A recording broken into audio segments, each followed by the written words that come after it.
अस्सलाम वालेकुम नाज़रीन। आज का वजीफा उन लोगों के लिए है जिन्हें सांप, बिच्छू या कोई जहरीला जानवर काट ले। अल्लाह पाक हर मोमिन को अपने हिफ्ज़ो अमान में रखे। अगर कोई ऐसी आजमाइश कभी पेश आ जाए, घबराएं नहीं बल्कि कुरान से रजू करें। कुरान करीम शिफा है, हर मर्द का इलाज है।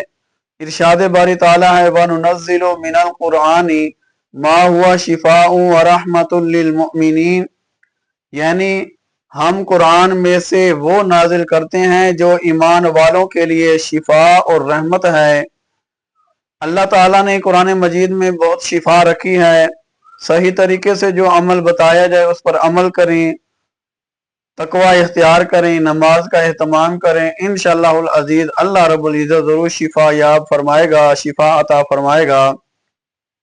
जब कभी सांप, बिच्छू या कोई जहरीला जानवर काट ले, अव्वल आखिर दुरूद शरीफ पढ़ के जिस जगह पर बिच्छू ने, सांप ने या जहरीला कोई जानवर है, कीड़ा मकोड़ा है, उसने काटा है, जिस जगह काटा है आपने उसके इर्द गिर्द गोल दायरे में उंगली फेर के, उंगली घुमा के ये एक ही सांस में पढ़ना है सूरत शुरा आयत नंबर 130, व इज़ा बतशतुम जब्बारीन।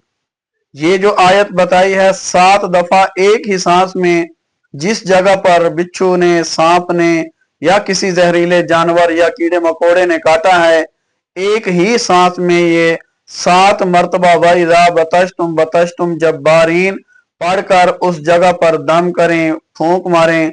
अगर कोई दूसरा पढ़ सकता है तो बेहतर है कि वही पढ़कर इसको ऊपर दम करे। इंशाअल्लाहुल अजीज अल्लाह रब्बुल इज्जत जरूर शिफा अता फरमाएगा। अगर मरीज ज्यादा तकलीफ में हो तो कोई दूसरा बंदा पढ़ के, कोई दूसरा शख्स पढ़ के उसके ऊपर दम करे। इंशाअल्लाहुल अजीज बहुत ही ज्यादा अफाका होगा। याद रखें कि ये सब कुछ यकीन, तवक्कुल, ईमान से करें, क्योंकि कुरान तब असर करता है जब दिल से यकीन हो कि शिफा देने वाला सिर्फ अल्लाह ताला की ही जात है। साथ ही दवा और डॉक्टर का इलाज भी करें, क्योंकि शरीयत ने इलाज को लाजिम करार दिया है। कुरान का वजीफा रूहानी मदद देता है और जहर के असर को कम करता है। अल्लाह ताला हम सब को हर किस्म के जहरीले जानवरों, मुसीबतों और बीमारियों से महफूज फरमाए। आमीन या रब्बुल आलमीन।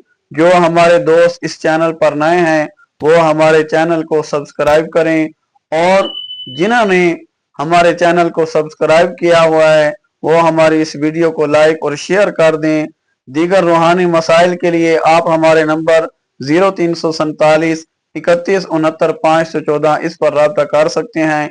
इंशाअल्लाह कुरान और सुन्नत के मुताबिक जो आपका मसला होगा उसका हल किया जाएगा। अल्लाह रब्बुल इज्जत हम सब का हामी और नासिर हो।